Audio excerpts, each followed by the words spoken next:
what is going to change, right? You're going to have to talk to us every quarter. Yeah, absolutely. Look, I think the business has gone through a million changes in the last 10 years. I think it can handle a few more. I'm sure it can, and we look forward to having those conversations with you. But, you know, we're talking about the relief that you felt yesterday as you rang the opening bell at the National Stock Exchange. But in the run-up to the IPO, and a lot of people, you know, we talk about this on stage, we'll ask you all questions about, are you ready to IPO, etc. It's not an event. There's a whole journey leading up to that event. And I want you to take us through what transpired over the last year plus, just to be IPO ready. And in that last lap, where the markets turned and suddenly sentiment was not on the side of you, you know, what was the feeling then? How much anxiety did you go through then? I'll answer the second question first. I actually, honestly, had no anxiety throughout. Because all the anxiety was until you choose to go, until you know inside that you're feeling ready for it. Because being ready means that you lose anxiety over so many other things that are outside your control.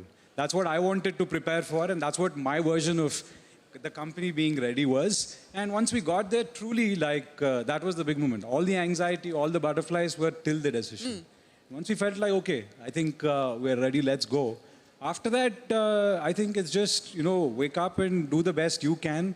I think we did a great job generally communicating our story in the investor roadshows. We were receptive to feedback that we got on pricing, a bunch of things. So we don't like look back and think of anything that we would change about how we went about it. And that was 90% of our decision. Now, obviously, some of this timing tailwinds can be even more useful. But if you think about it, from the day we started our roadshow, the markets just kept going in a certain direction. That wasn't down. Yeah, that was down. Yeah, absolutely. So, but we just powered on. We were like, I think the company is ready. I mean, even if, let's say, things are tepid on day one, week one, I mean, it's a long run. Yeah. So luckily, I think none of us tethered our emotions at all to what that day one price is going to be. Though it's a good thing, a good outcome, a great outcome in hindsight, just on day one, good aftertaste.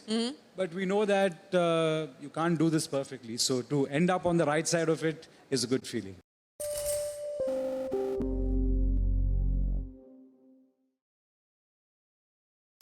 The last hour. Anything can happen between the bells.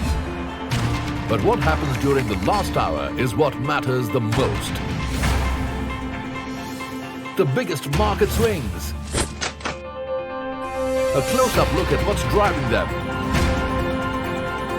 and how the investors are reacting. Watch the most seasoned market mavens guide you through the most important hour of the trading day. NSE Closing Bell. At these times, only on CNBC TV 18 and CNBCTV18.com. For more news and updates, all you need to do is follow CNBC TV 18 on all of our digital platforms.